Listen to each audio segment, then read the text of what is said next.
ప్రారంభించుకుందాం. పరలోకమందున మా తండ్రి, దయగల మా నాయన, మీ ఘనమైన నామానికి వేలాది కృతజ్ఞతాస్తుతులు తెలియజేస్తున్నాం తండ్రి. తండ్రి, ఈ బుధవార దినాన ఈ విధంగా కలుసుకొని వాక్యాన్ని నేర్చుకోగలిగేటట్లుగాను, అపోస్తుల కార్యాలు ధ్యానించగలిగేటట్లుగాను మీరు ఇచ్చినటువంటి అవకాశాన్ని బట్టి మీకు కృతజ్ఞతాస్తుతులు తెలియజేస్తున్నాం తండ్రి. తండ్రి, వాక్యాన్ని నేర్చుకుంటూ ఆ వాక్యానుసారంగా మేము జీవించగలిగేటట్టుగా మాకు బుద్ధిని, జ్ఞానాన్ని దయచేయండి. వినేవారికి ఆసక్తిని దయచేయమని వేడుకుంటున్నాం తండ్రి. మీ కృప దయచేయమని వేడుకుంటున్నాం తండ్రి. అనారోగ్యంతో బాధపడుతున్నటువంటి సోనియా గురించి ప్రార్థిస్తున్నాం తండ్రి. ఆ బిడ్డకి ఒక 2 డేస్‌లో సర్జరీ జరుగుతుండగా మీకు సహాయం దయచేయండి. అలాగే నూతనంగా వాహనం కొనుక్కున్నటువంటి ఎలీషా గారి కుటుంబం గురించి ప్రార్థిస్తున్నాం తండ్రి. ఆ వాహనాన్ని బట్టి ఆ కుటుంబాన్ని మీరు దీవించండి, ఆశీర్వదించండి. వాళ్ళకి జరిగేటువంటి ప్రతి మేల్లోనూ మీకు కృతజ్ఞత కలిగి జీవించగలిగేటటువంటి మనసును దయచేయమని వేడుకుంటున్నాం తండ్రి. మీ కృప ఎల్లప్పుడూ మాపై దయచేసి మీ యొక్క సహవాసము, మీ యొక్క తోడు, నీడ ఎల్లప్పుడూ మాపై దయచేయండి. అందరూ వాక్యాన్ని నేర్చుకుంటూ, వాక్యానుసారంగా జీవిస్తూ అనేకుల్ని రక్షించగలిగేటువంటి జ్ఞానం మాకు దయచేయమని ఈ చిన్ని ప్రార్థన మా ప్రభువు, మా రక్షకుడైన యేసుక్రీస్తు నామాన్ని అడిగి వేడుకుంటున్నాం తండ్రి. ఆమేన్.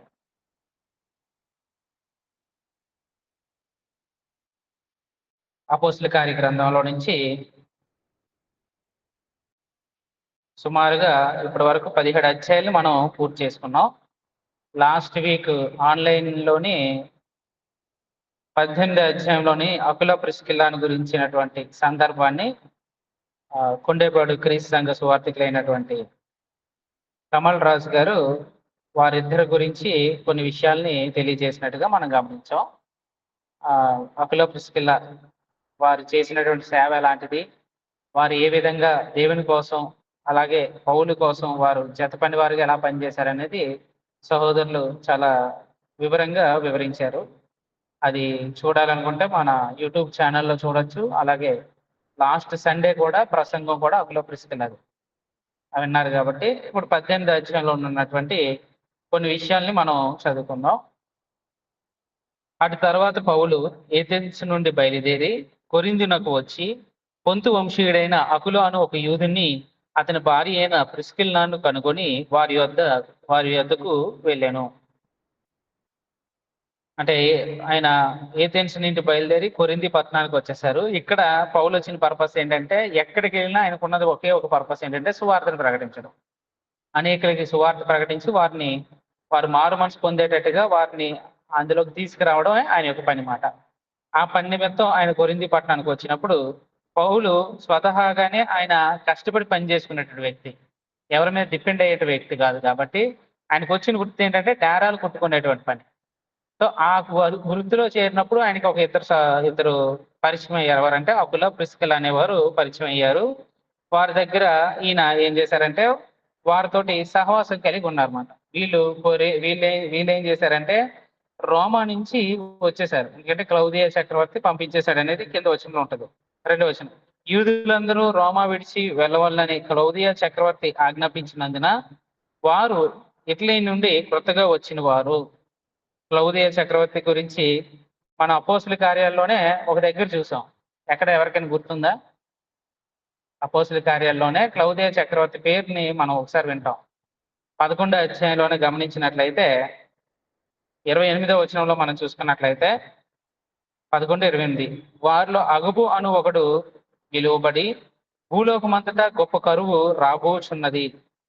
రాబోచున్నదని ఆత్మ ద్వారా సూచించును. అది క్లౌదియా చక్రవర్తి కాలమందు సంభవించెను. ఆ విషయాన్నే ఆయన అక్కడ క్లియర్ గా చెప్తూ ఉన్నారన్నమాట.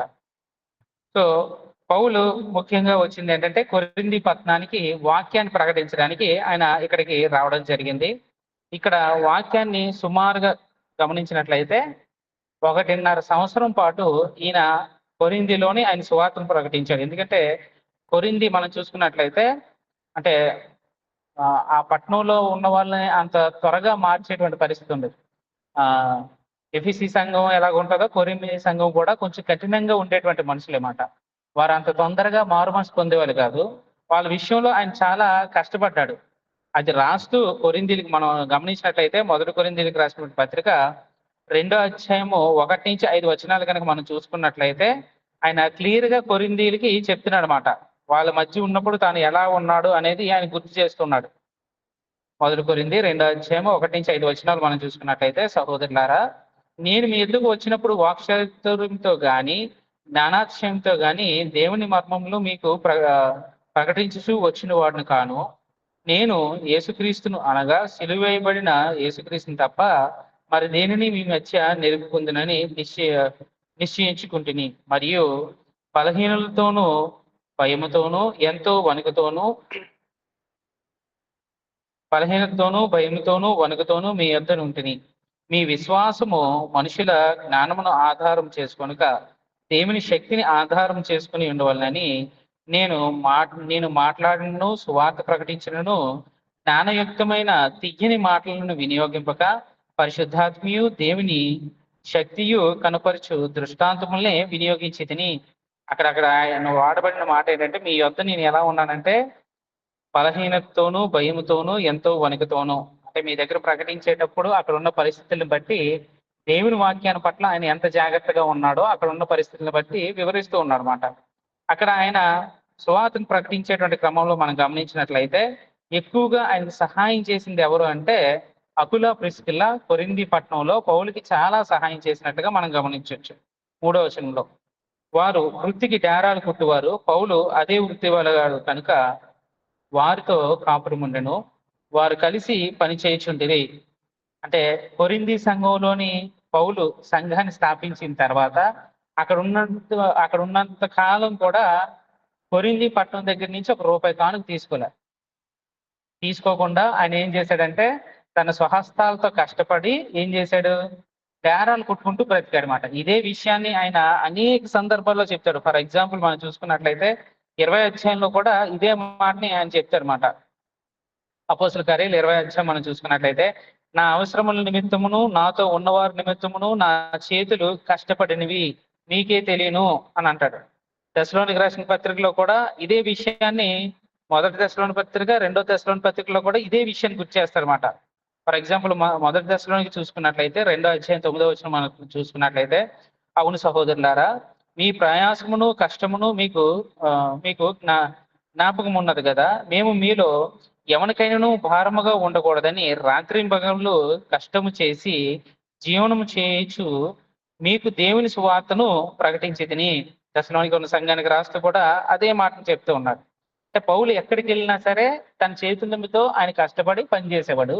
ఆయనకి సహాయం చేసినటువంటి ఏకైక సంఘం ఏంటంటే ఫిలిప్పీ సంఘం మాత్రం ఆయనకి ఆర్థికంగా సహాయం చేసింది. ఇంకెవరూ కూడా సహాయం చేయలేదు.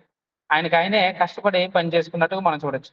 2వ తెస్సలోనికలో చూసుకున్నట్లయితే 3వ అధ్యాయం 7-8 వచనాలు మనం చూసుకున్నట్లయితే, ఎలాగ మిమ్మను పోలి నడుచుకునే వలనో మీకే తెలియను. ఎలాగ మమ్మల్ని పోలి నడుచుకున్నానో మీకే తెలియను. మేము మీ మధ్యను అక్రమంగా నడుచుకోలేదు, ఎవని యొద్ద ఉచితముగా ఆహారం పుచ్చుకోలేదు. మేము మీలో ఎవనికిని భారముగా ఉండకూడదని ప్రయాసంతోనూ కష్టంతోనూ రాత్రింబగళ్ళు పని చేయుచు జీవనం చేసేది. అంటే పౌలు ఎక్కడా కూడా ఎవరి మీద డిపెండ్ అవ్వకుండానే ఉన్నాడు. కొరింథీ సంఘంలో మనం చూసుకున్నట్లయితే అకుల ప్రిస్కిల్ల భార్యాభర్తలు ఇద్దరు కూడా కష్టపడి పనిచేశారు. అంటే ఇక్కడ మనం నేర్చుకోవాల్సిన నీతి ఏంటంటే కష్టపడకుండా ఎవరు భోజనం చేయకూడదు. రోజు ఏదో ఒక పని చేసి భోజనం చేయాలి. ఇప్పుడు మీరు ఇప్పుడు యవనస్తులు ఉన్నారు, మీరేమి మీకేం పనులు ఉండవు. అంటే బయటికి వెళ్ళి ఉద్యోగాలు చేసే పని కాదు. మీ పని ఏంటి? చదవడం మీ పని. ఇంట్లో అమ్మా నాన్నలకి హెల్ప్ చేయడం అనేది మీ పని అన్నమాట. కానీ ఏ పని చేయకుండా మాత్రం భోజనం చేయక. అయితే ఆ రోజు పూర్తిగా అయినా చదవండి. ఆ రోజంతా మీకు ఉన్నటువంటి వర్క్స్ అన్నిటిని ఫినిష్ చేసి భోజనం చేయండి. లేదా ఆ రోజు సెలవు అనుకోండి, ఇంట్లో ఏదో ఒక పని చేయండి. కనీసం మీరు తిన్న ప్లేట్ అయినా సరే మీరు కడుక్కునేటట్టుగా ఉండాలి.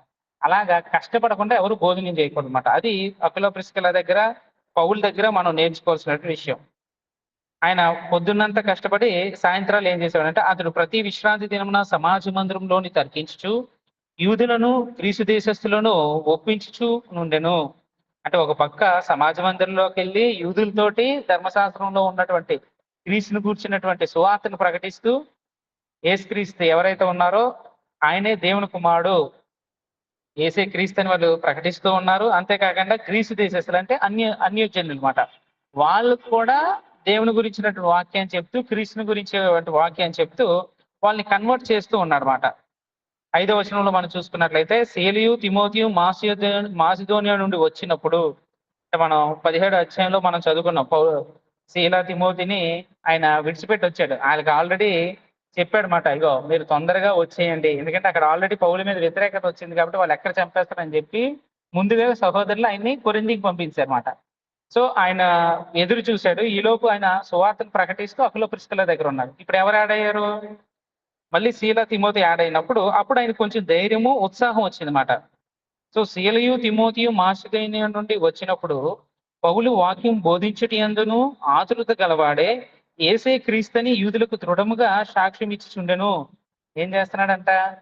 ఇంకా ధైర్యం వచ్చింది కాబట్టి ఆయన వాక్యం బోధించడానికి ఆతురత పడి ప్రతి ఒక్కరి దగ్గరికి వెళ్ళి యేసే క్రీస్తు అని చెప్పి యూదులకి చాలా దృఢంగా చెప్తున్నాడు, బలంగా చెప్తున్నాడు. అంటే సువార్త ప్రకటించేటప్పుడు ఎలాంటి మొహమాటం కానీ ఏం చూపించడం లేదు.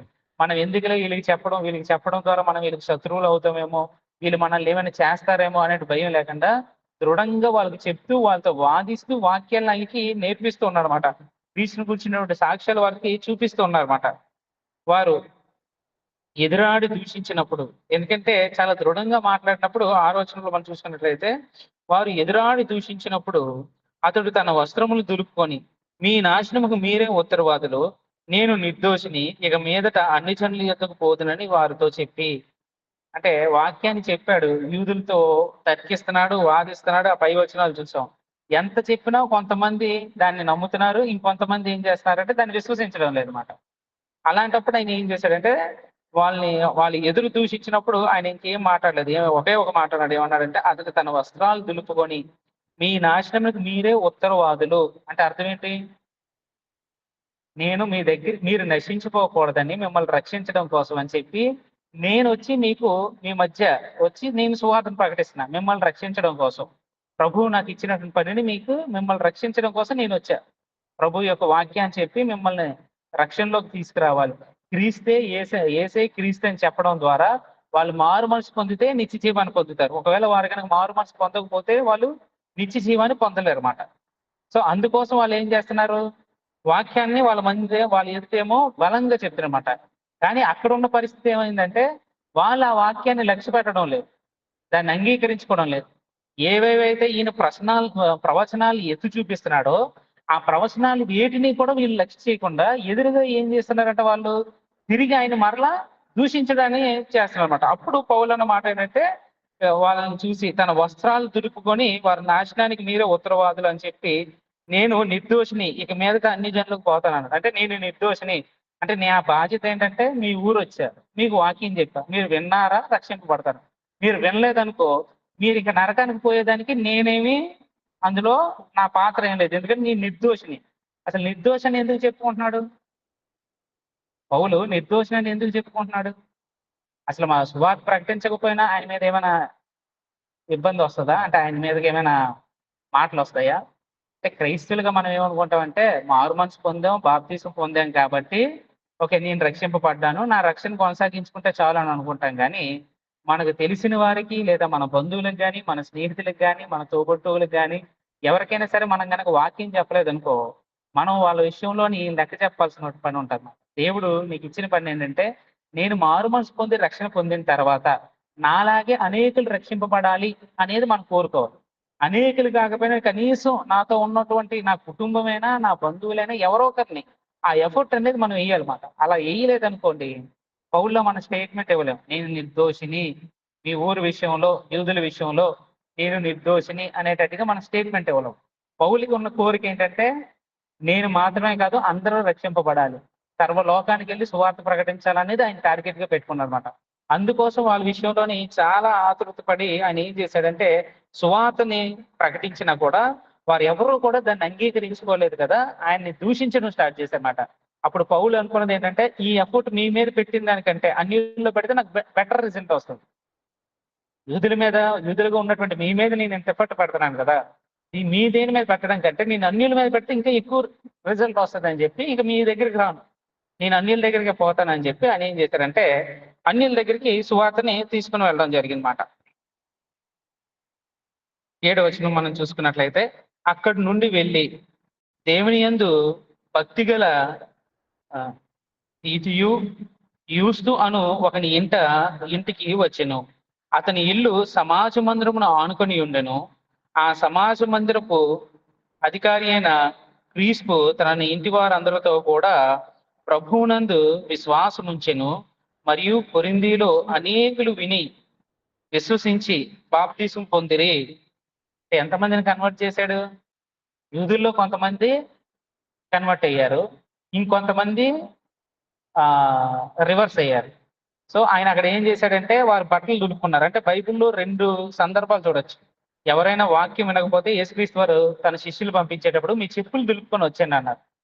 తీర్పు దినాన ఆ మీ పాదాలకు ఉన్నటువంటి ధూళి సాక్ష్యం ఇస్తుంది. ఇక్కడ రెండోది ఏంటంటే ఈయన వస్త్రాలు దులుపుకున్నాడంట వాళ్ళ ప్రజల పట్ల. ఈ 2 కూడా తీర్పు దినాన్ని ఏమవుతాయంటే సాక్ష్యం ఇచ్చేటట్టు. ఇంకా నా పని అయిపోయింది, నేను చెప్పడం అయిపోయింది. విన్నారా, విశ్వసించారా, మీరు బాగుపడతారు, లేదా ఇక మీరు బాగుపడరు అనేది క్లియర్ గా చెప్తున్నాడు అనమాట. సో అక్కడి నుంచి బయటకు వచ్చిన తర్వాత ఆయన ఏం చేశాడంటే టీటీయు యూస్తు అను ఒక ఇంటికి వచ్చి, ఆ ఇల్లు ఏంటంటే సమాజ మందిరాన్ని ఆనుకొని ఉండడం. అంటే మన భాషలో చెప్పాలంటే మన చర్చి బిల్లుని ఆనుకొని ఒక పక్క ఇల్లు మాట. అక్కడ ఉండడం ద్వారా ఆయన అక్కడే వాళ్ళతో సహవాసం చేయడం ద్వారా ఆయన ఏం చేశాడంటే సమాజ మందిర అధికారి అయినటువంటి క్రీస్తు, మన భాషలో చెప్పాలంటే ఒక పాస్టరో ప్రీచరో అలామాట, డైరెక్ట్ గా ఆయనకే వాక్యం చెప్పి ఆయన మార్చాడంట. ఆయన మాత్రమే మారకుండా చూడు వాళ్ళ ఇంటి వారందరూ కూడా ప్రభువునందు విశ్వాసం ఉంచెను అనేటువంటి మాట రాయబడింది. అంటే పౌలు యొక్క ప్రసంగాల ద్వారా సువార్తను ప్రకటించడం ద్వారా ఆయన అంత యాక్టివ్ గా పనిచేస్తున్నాడో మనం గమనించాలి. ఎక్కడికి వెళ్ళినా సరే క్రీస్తు గురించి ప్రకటిస్తున్నాడంటే ఆ ప్రకటించేటువంటి విషయంలో వచ్చేటువంటి జనాభాలో 2 రకాల మనుషులు ఉంటారు. ఒకటి ఏంటంటే అంగీకరించుకోలేనటువంటి మనసు, ఇంకొకటి ఏంటంటే తెలుసుకోవాలి ఇది నిజమే కదా అని పరిశోధించేటువంటి మనిషి అనమాట. సో వాక్యం ఎవరికి బాగా తెలుస్తుందో, ఎవరైతే బాగా దాని మీద జ్ఞానం కలిగి ఉంటారో వాళ్ళు పరిశోధిస్తారు, వాళ్ళు కౌంట్ ఫిట్ చేసుకుంటారు అన్నమాట. ఇది సరైనదే కాదా, ఇలా ఉన్నదా లేదా చూసుకుంటూ ఉంటారు అన్నమాట. ఎందుకంటే వాళ్ళు దేవుని యందు భయభక్తులు కలిగి ఉన్నారు కాబట్టి దేవుని గురించి చెప్పేటప్పుడు మొదట వింటారు. విన్నప్పుడు వాళ్ళకి అర్థమైపోతుంది ఇది సత్యమా అసత్యమా అనేది. ఇంకొంతమంది ఉంటారు వాక్యం మీద ఫుల్ జ్ఞానం ఉండదు, మిడిమిడి జ్ఞానం ఉంటారన్నమాట. వాళ్ళు ఏది నమ్ముతారో దాన్నే గుడ్డుగా ఫాలో అవుతారు, ఎందుకు నమ్ముతున్నారో కూడా తెలియదు అనమాట. అలాంటి వాళ్ళు మార్చడం చాలా కష్టం. అంటే ఒక భక్తి పరుడిని మార్చచ్చు, కానీ ఒక మతోన్మాదిని మనం మార్చడం. ఈరోజు చూసుకున్నట్లయితే బయట సమాజాల్లో అందరూ కూడా ఇప్పుడు ఏవైతే ఈ తిరుగుబాట్లు ఇవన్నీ జరుగుతున్నాయో వాళ్ళకి వాళ్ళ గ్రంథాల పట్ల కానీ వారి మతాల పట్ల కానీ పూర్తి అవగాహన లేదు. ఒకవేళ ఉండుంటే వాళ్ళు ఆలోచన చేస్తారు. ఈరోజు క్రైస్తవంలో కూడా చాలా డినామినేషన్లు ఎందుకు వచ్చాయంటే వాక్యం పూర్తిగా అర్థం కాకపోవడం వల్ల, వాళ్ళకి నచ్చినట్టుగా అర్థం చేసుకోవడం ద్వారా వారి స్వలాభం కోసం వాళ్ళ వాక్యాన్ని వాడుకోవడం ద్వారా ఈరోజు ఇన్ని సంఘాలు వచ్చాయన్నమాట. వాళ్ళు మారరు. సత్యం చెప్పినా ఆ రోజు యూదులు ఎలా తిరుగుబాటు చేశారో ఈ రోజు క్రీస్తు సంఘస్థులు వెళ్ళి డినామినేషన్ వాక్యం చెప్పినా వాళ్ళు కూడా అలాగే తిరుగుబాటు చేస్తారు. వాళ్ళలో ఎవరైనా భక్తి పరులు ఉన్నారనుకోండి, నిజంగా దేవుణ్ణి వెతకాలి, దేవుణ్ణి ఆరాధించాలి, దేవుని మనస్ఫూర్తిగా ఆరాధించే వాళ్ళు, వాక్యం రోజు చదువుకొని దాన్ని అర్థం చేసుకునే వాళ్ళు ఎవరైనా ఉన్నారనుకోండి, వాళ్ళలో మరలా కొంత మార్పు వస్తుంది అనమాట. వాళ్ళు చెక్ చేసుకుంటారు, వెరిఫై చేసుకుంటారు కాబట్టి అవును ఇది వాక్యమే కదా, కరెక్టే కదా, లేఖనాలు ఎలా చెప్తున్నాయి కదా, మనం ఎందుకు దీన్ని అలా అర్థం చేసుకోలేదు అని వాళ్ళు ఆలోచన చేస్తారన్నమాట. అలాగా కొంతమంది మారడమే కాకుండా పౌలు ఏం చేశాడంటే ఒక సమాజ మందిరపు అధికారిని ఆయనతో ఉన్నటువంటి వారందరినీ కూడా మార్చాడనమాట. ప్రభువునందు విశ్వాసం ఉంచరి. మరియు కొరింథీలో అనేకులు విని విశ్వసించి బాప్తీసం పొందిరి. అంటే కొరింథీలోకి అటు యూదులు ఉన్నారు, ఇటు అన్యులు కూడా ఉన్నారు. అంటే గ్రీస్ మాట్లాడేటువంటి వారు, గ్రీక్ భాష మాట్లాడేటువంటి వారు, వీళ్ళందరూ కూడా అనేకులు కన్వర్ట్ అయ్యారన్నమాట. అన్యులకు బాగా సువార్త తెలియదు. మిక్స్డ్ పీపుల్స్ అందరూ కూడా సంఘంలోనికి చేర్చబడినట్టుగా మనం చూస్తూ ఉన్నమాట. సో అలా చేర్చబడుతున్నప్పుడు పౌలుకి ఒక దర్శనం వచ్చింది. 9వ వచనం. రాత్రి వేళ దర్శనమందు ప్రభు నీవు భయపడక మాట్లాడము మౌనంగా ఉండకము అన్నాడు. అంటే యూదుల నుంచి ఈయనకు ఉన్నటువంటి వ్యతిరేకత ఎలా ఉందంటే వాళ్ళతో తర్కించినా బోధించినా ఏం చేసినా వాళ్ళు దూషించేటువంటి పరిస్థితి. కానీ దేవుడు ఏమంటున్నాడంటే కొరింథీల సంగతి నాకు తెలిసిందే, అక్కడ నీకు వ్యతిరేకత రావచ్చు, వాళ్ళ మీద వాళ్ళు నిన్ను చంపడానికి ప్రయత్నం చేయొచ్చు. ఎందుకంటే అప్పటికే అనేక సార్లు అనేక ప్రాంతాల్లో ఈయన మీద అనేక అవమానాలు వచ్చాయి, ఈయన పారిపోవడం జరిగింది. ఇలాంటి సందర్భాలన్నీ ఎదురు చూశాడు కాబట్టి ఎక్కువ కాలం ఎక్కడ ఉండేవాడు కాదు మాట పౌలు. సో వాక్యం చెప్పేవాడు, బాప్తీసాలు ఇచ్చేవాడు, సంఘాన్ని స్థిరపరిచేవాడు, జ్ఞానం కలిగిన వాళ్ళని ఆ సంఘంలో అపాయింట్ చేసి ఇంకో దగ్గరికి వెళ్ళిపోయాడు మాట. అంటే పెద్దల్ని ఏర్పాటు చేసి వెళ్ళిపోయాడు. కానీ ఇక్కడ కూడా ఏమైందంటే అనేకులు బాప్తిసం పొందిన తర్వాత ఓకే, సంఘం బాగా బలపడింది, ఎక్కువ మంది వచ్చారు కాబట్టి, ఎక్కువ మంది మారుమనసు పొందారు కాబట్టి ఇంకా వాళ్ళు విడిచిపెట్టేయట్లేదు. ఆయన ఎక్కడ వెళ్ళిపోతాడని చెప్పి ప్రభు ఆయనతో మాట్లాడుతున్నారు రాత్రి వేళ. దర్శనమందు ప్రభు నీవు భయపడక మాట్లాడము, మౌనంగా ఉండకము. అంటే అక్కడ యూదుడని లేదు, ఇంకెక్కడని లేదు. నువ్వు భయపడకుండా మాట్లాడు, మౌనంగా మాత్రం ఉండక. వాళ్ళు నీ వాక్యం వినడం లేదనో, నీ వాక్యాన్ని యాక్సెప్ట్ చేయడం లేదని నువ్వు ఆగిపోక, నువ్వు ధైర్యంగా ప్రకటించు, నీకు ఏం కాదని చెప్తున్నానమాట. 10వ వచనం, నేను నీకు తోడై ఉన్నాను, నీకు హాని చేయుటకు నీ మీదకి ఎవడనూ రాడు. అంటే ఎంత భరోసా చూడండి. సువార్త ప్రకటించేటప్పుడు, వాక్య ప్రకటించేటప్పుడు ప్రభు అలాంటి మాట గనక మాట్లాడితే, నువ్వు భయపడక నేను నీకు తోడుగా ఉన్నాను, నువ్వు ధైర్యంగా ప్రకటించంటే ఎంత ధైర్యం వస్తుంది ఆయనకి, ఎంత ఆదరణ వస్తుంది. పౌలు ఒంటరిగా అంటే బర్నబా తోటి ఎప్పుడైతే ఆయన విడిపోయాడో కొంతమందితోనే ట్రావెల్ చేస్తూ ఉన్నాడు అనమాట. అంటే వాళ్ళందరూ కూడా ఏంటంటే అప్రెంటిస్, అంటే నేర్చుకునేవాళ్ళు, పౌలు దగ్గర నేర్చుకునేవాళ్ళు మాట.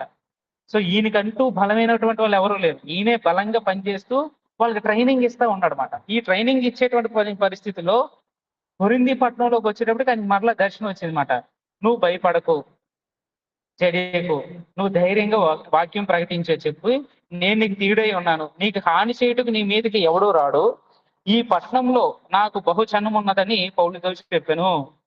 ఏం చెప్పాడు? ఈ పట్టణంలోని నీ మీదకి ఎవడూ రాడు, అంటే ఈ పట్టణంలో నీకు ఏ హాని కలగదు, ఈ పట్టణంలో నాకు బహుజనం ఉన్నది. అంటే అనేకులు ఈ మారు మనసు పొందాల్సిన వాళ్ళు ఉన్నారు, అనేకులు నా తట్టు తిరగాల్సిన వాళ్ళు ఉన్నారు, అనేకులు ఆసక్తితో దేవుణ్ణి వెతికే వాళ్ళు ఉన్నారు, సత్యం కోసం ఎదురు చూసే వాళ్ళు ఉన్నారు. కాబట్టి నువ్వు భయపడక అని చెప్పి ఎప్పుడైతే ప్రభు దర్శనం మాట్లాడాడో అతడు వారి మధ్య దేవుని వాక్యం బోధించుచు 1 సంవత్సరం మీద 6 నెలలు అక్కడ నివసించెను. అంటే సంవత్సరంన్నర కొరింథీ పట్టణంలో ఆయన స్టే చేశాడు.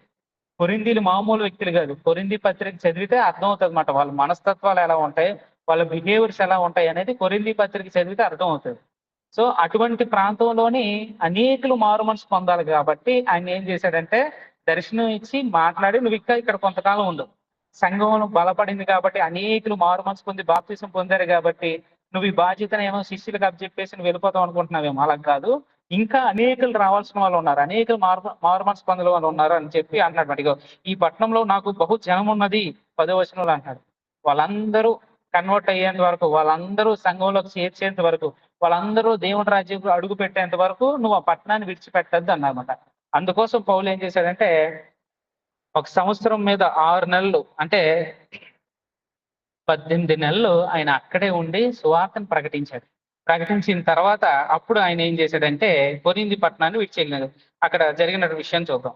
12వ వచనం, గల్లియోను అకియాకు అధిపతిగా ఉన్నప్పుడు, ఈయన ఒక అధికారి అనమాట, అకియా పట్టణానికి ఆయన అధికారిగా ఉన్నాడు. అక్కడ ఉన్నప్పుడు యూదులు ఏకీభవించి పౌలు మీదకి లేచి న్యాయపీఠం మీదకు అతనిని తీసుకుని వచ్చి, అంటే యూదులందరూ కూడా ఎవరైతే దేవుణ్ణి విశ్వసిస్తున్నాం అని అనుకుంటూ ధర్మశాస్త్రాన్ని వాక్యానుసారంగా అంటే ఇది వచనానుసారంగా వాళ్ళు పాటిస్తూ ఉన్నారో, అక్షరానుసారంగా పాటిస్తూ ఉన్నారో, వీళ్ళందరూ ఏమయ్యారంటే పౌలు మీద తిరుగుబాటు చేశారన్నమాట. ఎందుకంటే అందరూ యెహోవా ఆరాధించేటువంటి దేవుడు ఇచ్చినటువంటి మోషే ద్వారా ఇచ్చినటువంటి ధర్మశాస్త్రం కాకుండా యేసుక్రీస్తు ఇచ్చినటువంటి క్రొత్త నిబంధన వైపు వీళ్ళందరినీ మార్చేస్తున్నాడు. కాబట్టి ఇది వేరొక మతాన్ని ఈయన సృష్టించాడు అని చెప్పి ఆయన మీద కోపంతో ఏం చేశారంటే అధికారి దగ్గరికి తీసుకొచ్చారన్నమాట. హిస్టరీలో ఈయన గురించి మనకు చూసుకున్నట్లయితే, గల్లియోను అనేటువంటి వ్యక్తి గురించి మనం చూసుకున్నట్లయితే ఈయనకి కొంచెం అంటే హిస్టరీలో ఈయన ఒక క్యారెక్టర్ మనం చూసుకున్నట్లయితే ఈయన ఏంటంటే మంచి విద్య కలిగినోడు, అంతేకాకుండా చమత్కారం కలిగిన వాడు అంట. చమత్కారంగా మాట్లాడతాడంట, అంటే సెటైరిక్ గా ఫన్నీగా మాట్లాడుతూ ఉంటాడంట. ఈయన అధికారంలో ఉండేటప్పుడు మంచి జ్ఞానవంతుడే, కానీ చాలా ఫన్నీగా చమత్కారంగా బిహేవ్ చేసేవాడంట. ఏ ఇష్యూ అయినా అంటే ఆయన సీరియస్, అంటే ఏది సీరియస్ అది సీరియస్ గా తీసుకోడు, ఏది లైట్ గా తీసుకోవాలో అలాంటిది అలా పట్టించుకోవాలన్నమాట. ప్రతిదీ చమత్కారంగా చూసేటువంటి క్యారెక్టర్ అన్నమాట. అంటే అక్కడ ఉన్నటువంటి అధిపతులు అందరిలో కదా మనం చూసి క్లౌదియ చక్రవర్తి వీళ్ళందరూ చూసుకున్నాం కదా, అలాగా ఈయనకున్న ప్రత్యేకత ఏంటంటే ఈయన కొంచెం మన భాషలో చెప్పాలంటే కొంచెం జోకర్ లాగా బిహేవ్ చేసేటటువంటి వ్యక్తి అంట. హిస్టరీలో ఈయన గురించి ఉన్నది. చమత్కారం కలిగిన వాడుగా ఈయన గురించి చెప్పడం జరిగింది. అంతేకాకుండా ఈయన ఉన్నది ఏంటంటే తత్వజ్ఞానం మీద మిగతా వాటి మీద ఎక్కువగా ఆసక్తి చూపించేవాడంట. కొత్త కొత్త విషయాల మీద ఎక్కువగా ఆసక్తి చూపించినట్లుగా హిస్టరీలో ఈయన గురించి రాయబడింది. వీళ్ళు ఏం చేశారంటే పౌల్ని ఆయన దగ్గరికి తీసుకొని వచ్చారు. ఇగో ఈయన మా యూదులందరినీ చెడగొడుతున్నాడు. అంతేకాకుండా మీ దేశంలో ఉండే వాళ్ళని ఏదైతే మీ గ్రీక్ భాష మాట్లాడుతున్నారో మీ వాళ్ళని కూడా చెడగొడుతున్నాడు అనేది ఆయన యొక్క వాదన అనమాట. వీళ్ళందరి బాధ ఏంటంటే మేము యూదులుగా బ్రతుకుతున్నాం. మా దగ్గరకు వచ్చి ఈయన ఏం చేస్తున్నాడంటే మా జనాంగాన్నే మార్చేస్తున్నాడు అని చెప్పి కంప్లైంట్ ఇచ్చారు. అప్పుడు ఆయన మాట్లాడమాట. వీడు ఏమని ఆయన మీద కంప్లైంట్ ఇచ్చారు? వీడు ధర్మశాస్త్రములకు వ్యతిరేకంగా దేవుని ఆరాధించుటకు జనులను ప్రేరేపించున్నాడని చెప్పిరి. అంటే మనం 16 అధ్యాయంలో చూసుకున్నాం. 16 అధ్యాయం 20, 21 వచనాల్లో ఇదే కంప్లైంట్ ఇచ్చారు. 17 అధ్యాయంలో కూడా పౌలు మీద ఇదే కంప్లైంట్ ఇచ్చారు. 6, 7 వచనాల్లో కూడా ఇదే కంప్లైంట్ మాట పౌలు మీద. ఇక్కడ కూడా ఈ కొరింథీలో ఉన్నటువంటి యూదులు కూడా సేమ్ కంప్లైంట్ ఇచ్చినమాట. ధర్మశాస్త్రానికి వ్యతిరేకంగా దేవుణ్ణి ఆరాధించడానికి జనుల్ని రేపుతున్నాడు అని చెప్పి వాళ్ళు కంప్లైంట్ ఇచ్చారు. సో వాళ్ళు ఎప్పుడైతే కంప్లైంట్ ఇచ్చారో పౌలు ఎక్స్ప్లెయిన్ చేద్దాం. ఎందుకంటే సభ కాబట్టి నేను అలా చేయలేదు, నేను ఏం ప్రకటిస్తున్నానో అంటే ఆయన ఎక్కడున్నా సరే ఆ సందర్భాన్ని ఎలా వాడుకునేవాడు అంటే సువార్త ప్రకటించడానికి ఒక స్టేజ్ లో వాడుకునేవాడు అనమాట. పౌలు తన గురించి ఎక్స్ప్లెయిన్ చేద్దాం అనేటప్పుడే మధ్యలో ఈయన మాట్లాడుతున్నారు అనమాట. ఈ గెలియోన్ అనేటువంటి వ్యక్తి మాట్లాడుతాం. పౌలు నోరు తెరిచి మాట్లాడబోగా గెలియోను యూదులారా ఇది యొక్క అన్యాయము గాని చెడ్డ నేరము గాని అయిన ఎడ్ల నేను మీ మాట సహనముగా వినుట న్యాయమే. ఇది ఏదో ఒక ఉపదేశమును పేర్లను మీ ధర్మశాస్త్రమును గురించి వాదమైతే మీరే దాన్ని చూచుకునుడి. అంటే చమత్కారంగా మాట్లాడుతున్నాడు అన్నమాట ఈ మాటల్ని. ఇప్పుడు అక్కడ ఏదైనా అన్యాయం జరిగిందా లేదా నేరం జరిగిందా, ఈయన ఎవరినైనా కొట్టి ఎవరినైనా దోచుకున్నాడా, లేదా ఎవరి దగ్గర డబ్బులు తీసుకుని ఏమైనా ఎవరినైనా అన్యాయం చేశాడా, లేదని ఎవరినైనా స్త్రీని ఎవరినైనా మోసం చేశాడా, ఇలాంటిది ఏదైనా ఉంటే నా దగ్గర తీసుకురండి, నేను మాట్లాడతాను. కానీ ఈయన ఏమన్నాడు చూడండి, అన్యాయం గాని చెడ్డ నేరం గాని అయిన ఎడ్ల నేను మీ మాట సహనముగా వినుట న్యాయమే. ఇది ఏదో ఒక ఉపదేశమును అంటున్నాడు. అటు ధర్మశాస్త్ర ఉపదేశం గురించి మాట్లాడడం లేదు, ఇటు క్రైస్తవ్యాన్ని గురించి మాట్లాడడం లేదు. ఈయనకి క్రైస్తవ్యం గురించి తెలియకపోవచ్చు కానీ ధర్మశాస్త్రం గురించి తెలుసు, యూదుల మతాచారాల గురించి తెలుసు, వాళ్ళ పద్ధతుల గురించి తెలుసు. దాన్ని కూడా ఈయన వ్యంగ్యంగానే మాట్లాడు. ఇది ఏదో ఒక ఉపదేశమును పేర్లను, అక్కడ దేవుల పేర్లను మెన్షన్ చేశారు. యెహోవా ఇచ్చినటువంటి ధర్మశాస్త్రం విరుద్ధంగా ఇంకో బాధ చేస్తున్నాడు అని ఈయన ఆ దేవుని పేరు కూడా మాట్లాడిన పేర్లను మీ ధర్మశాస్త్రం గురించి వాదం అయితే మీరే దాన్ని చూసుకోండి. మీ సమాజం ఎవరైతే ఉన్నారో మీ అధికారులు, యోధ అధికారులు ఎవరైతే ఉన్నారో దీన్నే మీరే సెటిల్ చేసుకోండి. మీ మతపరమైనది అయితే నేను అందులో తీర్పు తీర్చలేను, ఎందుకంటే నాకు ఐడియా లేదు. ఈ మతం గురించి కానీ మీరు ఆచారాల గురించి కానీ నాకు ఐడియా లేదు. సో మీకు పరంగా ఏదైనా ఉంటే అది మీరే తీర్చుకోండి. ఎందుకంటే వాళ్ళకి యూదులకి కొన్ని పనిష్మెంట్స్ వరకు ఇవ్వచ్చు, కొట్టడం, తిట్టడం, కానీ చంపే అధికారం లేదు. చెరసాల్లో వేయించే అధికారం కూడా ఉంది, అది కూడా కొన్ని రోజుల వరకే. మళ్ళా తర్వాత వాళ్ళు సబ్మిట్ చేయాలి. ఎవరైతే ఈ రోమా సామ్రాజ్యంలో ఉన్నారో వాళ్ళకి సబ్మిట్ చేయాలన్నమాట. సో వీళ్ళకి కొన్ని శిక్షల వరకే అనుమతించారు. ధర్మశాస్త్రం ఉన్నటువంటి శిక్షలు ఏవి అనుమతించడానికి లేదు, ఎందుకంటే రోమా ప్రభుత్వం అండర్లో ఉన్నారు కాబట్టి వీళ్ళు కొన్ని శిక్షలు వేయచ్చు. కొరడాలతో కొట్టడమో, తిట్టడమో, బంధించడమో, లేదా ఒక 2 రోజుల్లో వారం రోజుల్లో వాళ్ళ ఖైదులో పెట్టడమో, ఇట్లాగా భోజనం పెట్టకుండా ఇలాంటి హింసల వరకు చేయొచ్చు అన్నమాట. కానీ మనిషి ప్రాణం తీసి లేదంటే చిత్రవిధులు చేసి చనిపోయేటంత దీనిగా చేసేటంత అధికారం కూడా లేదు. అది కూడా ఎవరి మీదకి వీళ్ళకి అధికారం ఉంటుందంటే యూదుల వరకు మాత్రమే. మరలా గ్రీకు భాష మాట్లాడేవారు కానీ రోమా పౌరసత్వం కలిగిన వాడిని ఎవరిని కూడా వీళ్ళు శిక్షించడానికి ఎలాంటి అధికారం లేదన్నమాట.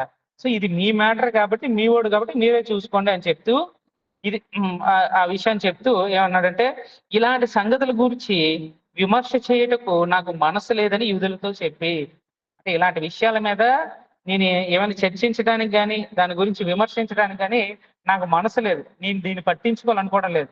నా పనులు వేరేగా ఉన్నాయి, నాకు ఉన్నటువంటి బాధ్యతలు వేరేగా ఉన్నాయి. నాకు దీని మీద అంత మనసు పెట్టి ఆలోచించాల్సినంత అవసరం నాకు లేదు. ఇది మీ ఇష్యూ, మీరే తేల్చుకోండి అని చెప్పారన్నమాట. తర్వాత 16 వచనం, వారిని న్యాయపీఠం ఎదుటి నుంచి తోలివేసెను. అంటే ఎవరైతే పౌలుని తీసుకొని వచ్చారో అందరినీ పంపించేశారు. 15 వచనం, అప్పుడు అందరూ సమాజ మందిరపు అధికారి అయిన స్వస్థయేసును పట్టుకొని న్యాయపీఠం ఎదుట కొట్టసాగిరి.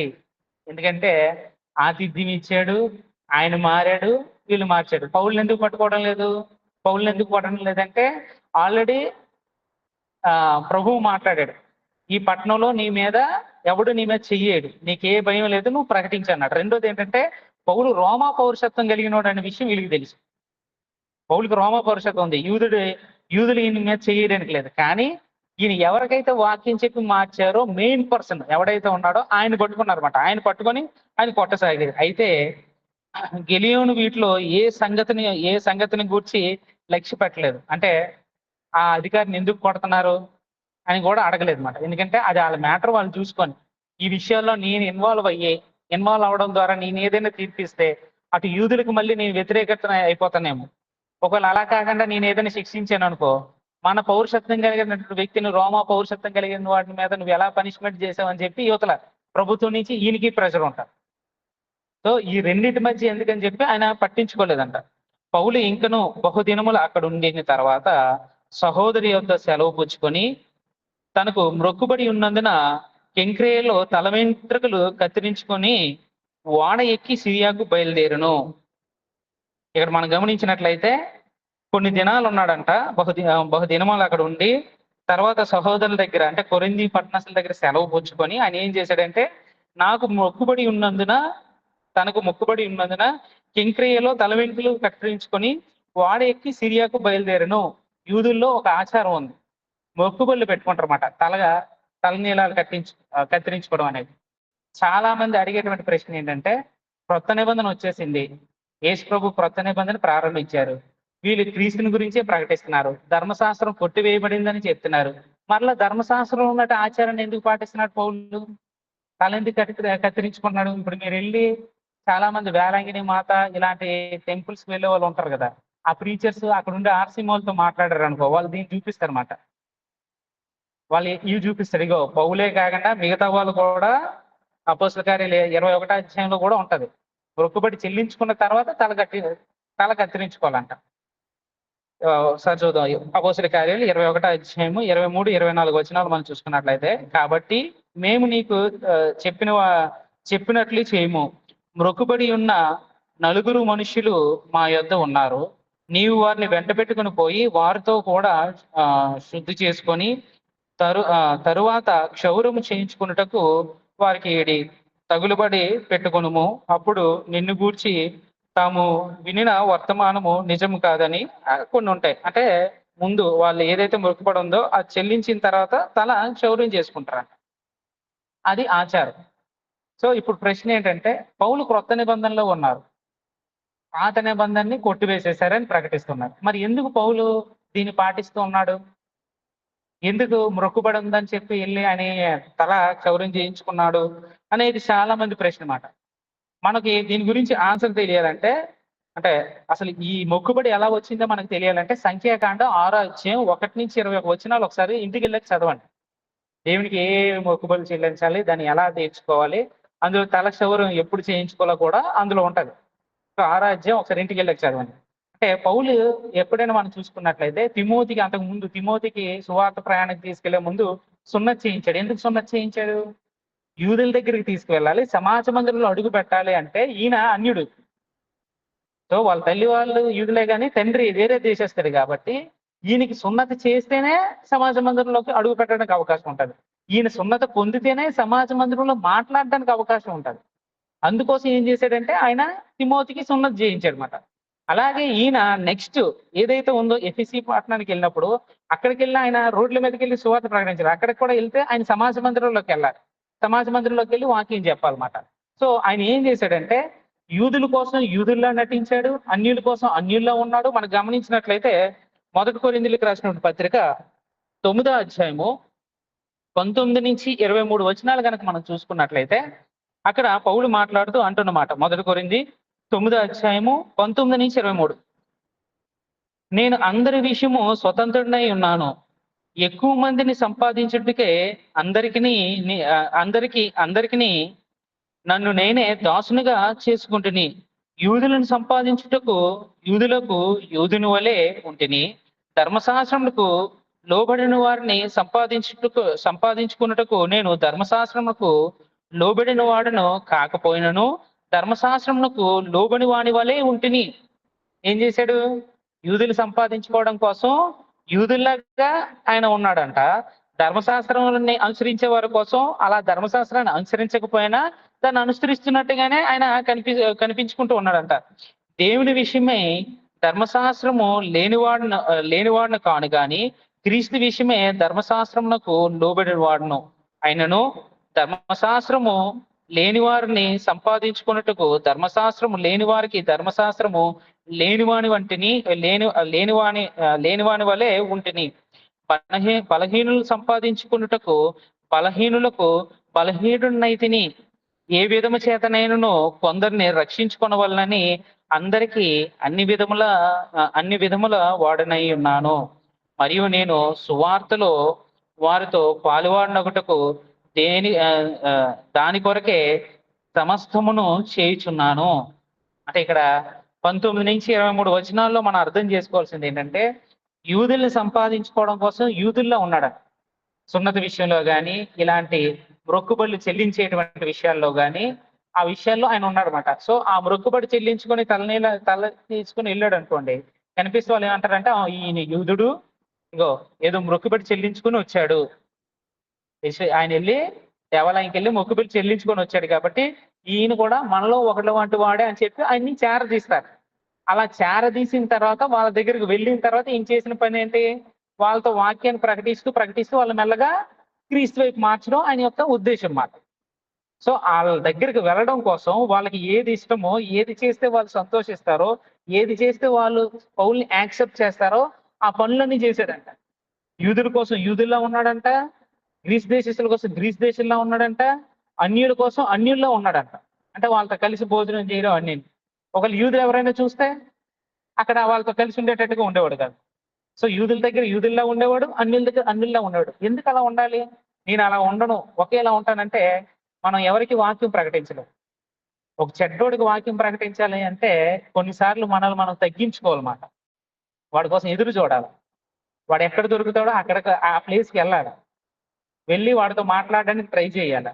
లేదు నేను ఎక్కడే ఉంటాను, ఏసీలోనే కూర్చుంటాను, వాడిని నా ఇంటికి పిలిపించుకుంటాను అవ్వదు. అది ఏ విలేజ్ అయినా, లేదంటే ఏ సందులైనా, ఎలాంటి ఒక చండాలమైన ఏరియా అయినా సరే వెళ్ళి ఆడి ఇంటికి వెళ్ళి వాడితో మాట్లాడాలి. ఆడు ఎప్పుడు వస్తాడో ఎదురు చూడాలి. అలాగా మనల్ని మనం తగ్గించుకోవాలన్నమాట. సో ఎవరితోటి మాట్లాడితే వాళ్ళని ఎలా కన్విన్స్ చేయగలమో అలా ఉండడానికి ప్రయత్నించండి. జ్ఞానయుక్తంగా ప్రవర్తించండి. పౌలు అలా జ్ఞానయుక్తంగా ప్రవర్తించారన్నమాట. ఏ ఆత్మని వదులుకోవడం ఆయనకి ఇష్టం లేదు. సో అందుకోసం వాళ్ళకి నచ్చేటట్టుగా ఉన్నాడనమాట. వాళ్ళని ఇంప్రెస్ చేసేటట్టుగా ఆయన బిహేవ్ చేశాడు. సో అందుకోసం పౌలు తలనీలాల్ని అర్పించినట్టుగా మనం చూస్తూ ఉన్నాం అన్నమాట. 17 వచనం చేసుకున్నట్లయితే 17 వచనం కూడా మనం చదివాం. అక్కడ అకుల ప్రిస్కిల్లో కూడా అనువారు కూడా అతనితో కూడా వెళ్ళారు. ఎందుకు వెళ్ళారు అకుల ప్రిస్కిల్లా? ఎందుకంటే ఈయన వెళ్ళేది నెక్స్ట్ పట్టణం ఏంటంటే ఎఫెసీ పట్టణానికి ఈయన వెళ్తున్నాడు. ఎఫెసీ పట్టణం కొరింథీ పట్టణం కంటే చాలా దారుణమైనది. మనం ఆల్రెడీ లాస్ట్ సండే దీంట్లో చెప్పాను. వాళ్ళతో మాట్లాడుతూ గలతీ పత్రికలోని పౌలు మాట్లాడుతూ ఎఫెసీలో నేను మృగాలతో పోరాడాను అనేటువంటి సందర్భాన్ని గుర్తు చేశారనమాట. సో అలాంటి పట్టణానికి వెళ్తున్నారు కాబట్టి అకుల ప్రిస్కిల్లా కూడా పౌలుతో పాటు వచ్చారు. ఎందుకోసం? పౌలుని రక్షించుకోవడం కోసం. పౌలు దగ్గర వాక్యం నేర్చుకుంటూ ఆయన్ని రక్షించుకోవడం కోసం వాళ్ళు కూడా కొరింథీ పట్టణానికి వచ్చారన్నమాట. 19 వచనం. వారు ఎఫెసీకి వచ్చినప్పుడు అతడు వారిని అక్కడ విడిచిపెట్టి తాను మాత్రము సమాజ మందిరంలో ప్రవేశించి యూదులతో తర్కించుచుండెను. ఎక్కడికి వెళ్ళినా సరే ఇదే. అంటే ఇది ఎఫెసీ అనేది ఆసియా రాష్ట్రాలకి రాజధానిగా ఉంది. వారు ఇంకను కొంతకాలం ఉండమని అతన్ని వేడుకొనగా అతడు ఒప్పక దేవుని చిత్తమైతే మీ యొద్దకు తిరిగి వస్తానని చెప్పి వారి యొద్ద సెలవు పుచ్చుకొని ఓడ ఎక్కి ఎఫెసీ నుండి బయలుదేరను. కానీ ఈయన చేసిన పని ఏంటంటే ఎఫెసీకి వచ్చాడు, వాళ్ళతో మాట్లాడాడు, సంఘాన్ని స్టార్ట్ చేశాడు, అనేకులకు బాప్తిసం ఇచ్చాడు. అక్కడ ఎవరిని పెట్టేశాడంటే అకుల ప్రిస్కిల్లాని పెట్టేశాడు అనమాట సంఘాన్ని దగ్గర. మీరు చూసుకోండి ఈ సంఘాన్ని అని చెప్పేసి అక్కడ ఉన్న వాళ్ళు రిక్వెస్ట్ చేశారు ఇంకొంతకాలం మా మధ్య ఉండొచ్చు కదా అని. కానీ పౌలు ఏమన్నాడంటే లేదు, నేను వెళ్ళాలి. ఎందుకంటే ఆయన ఎక్కడికి వెళ్ళినా ఆయన ఇష్ట ప్రకారం వెళ్ళేవాడు కాదు. ప్రభు ఎక్కడికి వెళ్ళమంటే అటు వెళ్ళేవాడు అనమాట. అలా ప్రయాణం చేస్తుంటాడు. సో అందుకోసం ఏం చేశాడంటే ఆయన వాళ్ళు అక్కడ విడిచిపెట్టి ఎఫెసీ నుండి బయలుదేరాడు.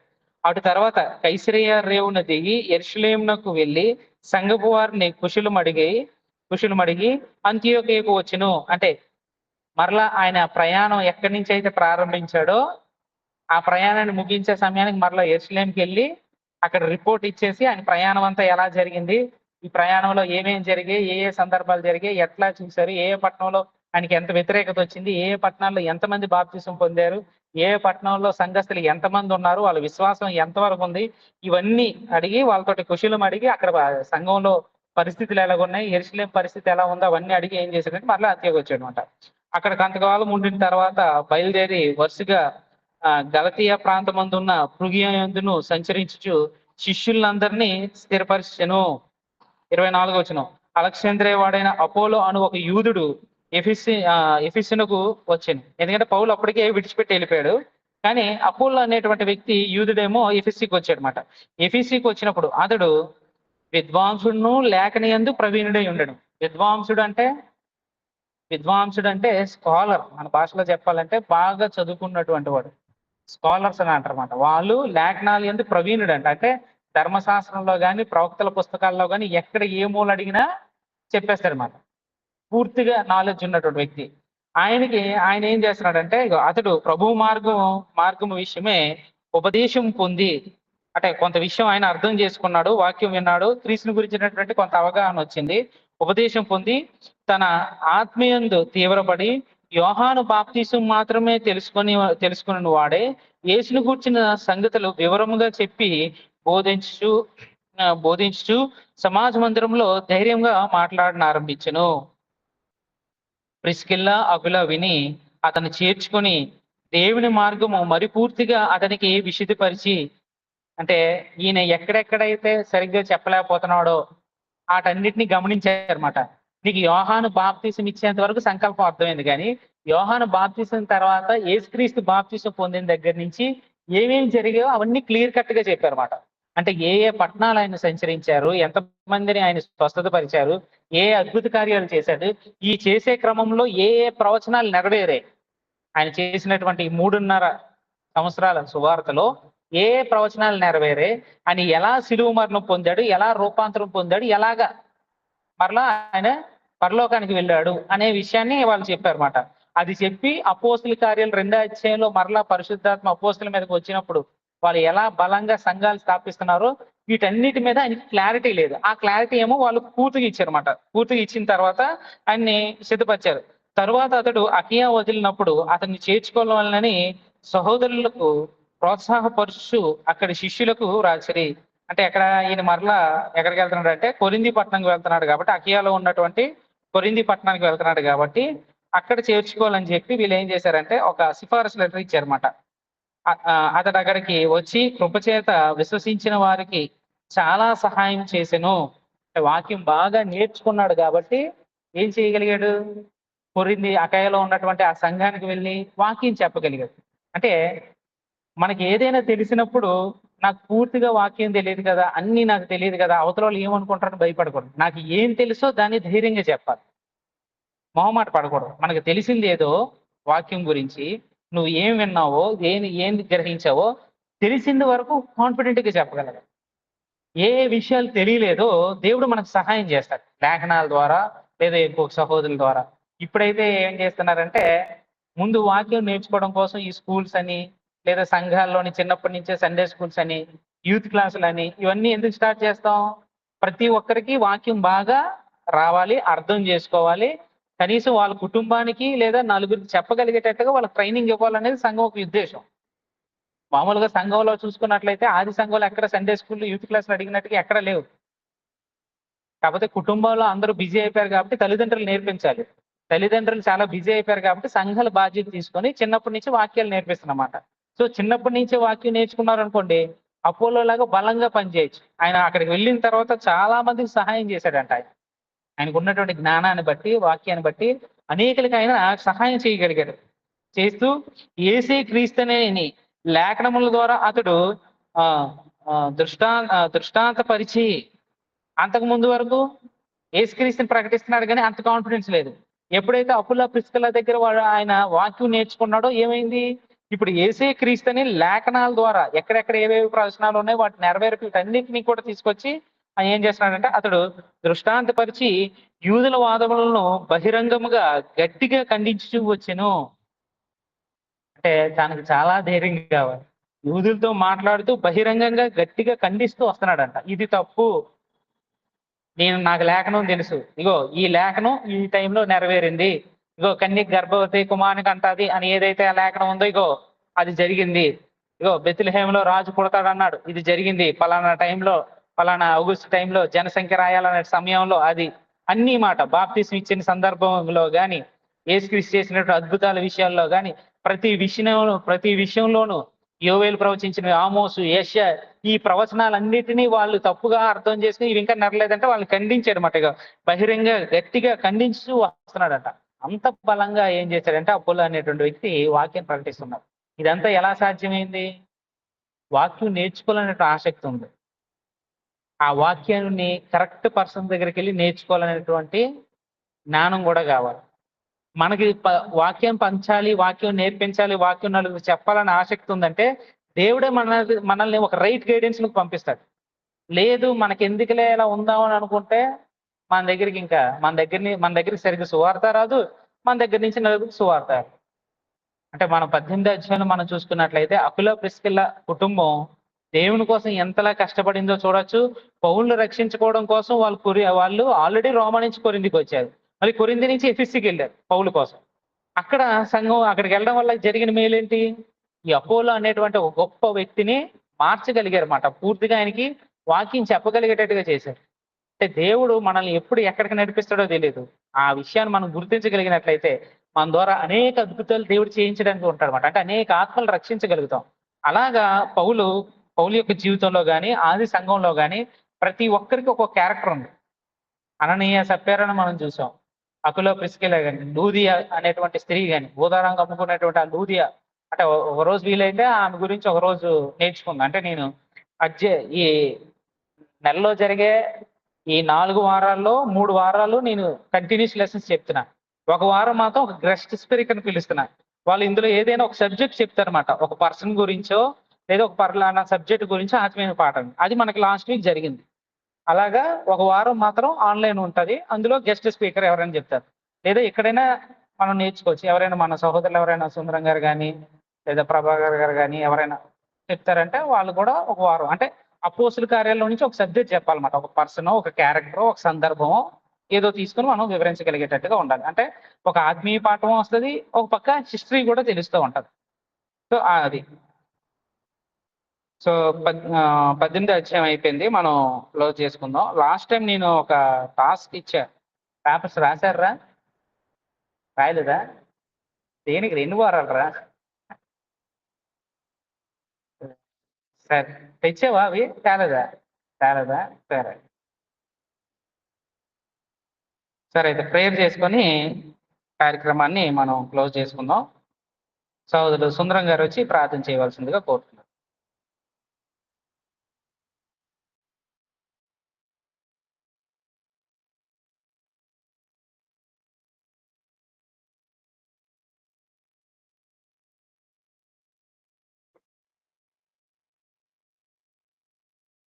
ఇక్కడికి రండి.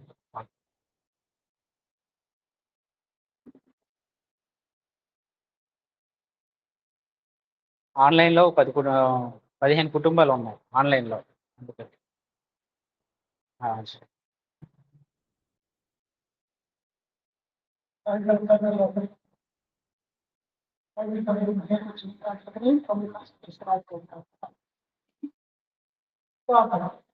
మహాగంధం పరిశుద్ధమైన మాకు పరిశుద్ధ కనుక శ్రేష్టమైన వాటిని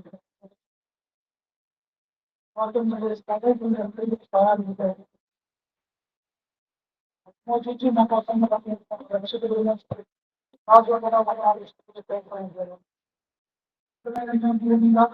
ఆత్మ సమానం ఎదిగినట్టు ఉద్యోగంలో నివసించగలిగినట్టు నాకు సరైన ఏర్పాటు చేసుకుంటున్నారా పక్షాన్ని నిలబడి నీ మాట చేస్తున్నాను సువార్తకు జరిగినందుకు నాలుగు నుంచి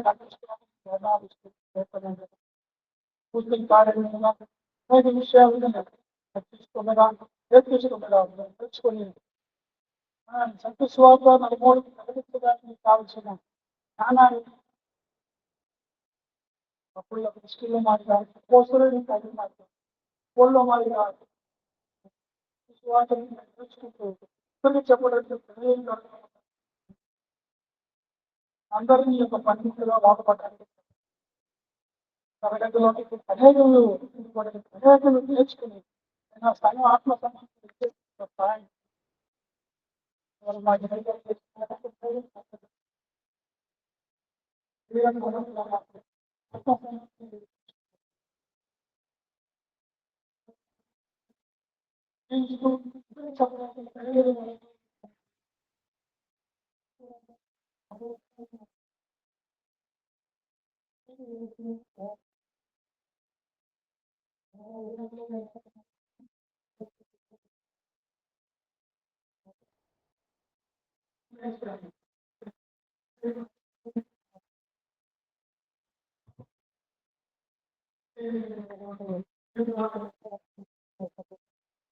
ఆమె దేవుని సహోదరికి వందనాలండి. ఇక్కడ వచ్చిన ప్రతి ఒక్క సహోదరికి వందనాలు. అలాగే ఆన్లైన్‌లో ఉన్నవారికి కూడా వందనాలు.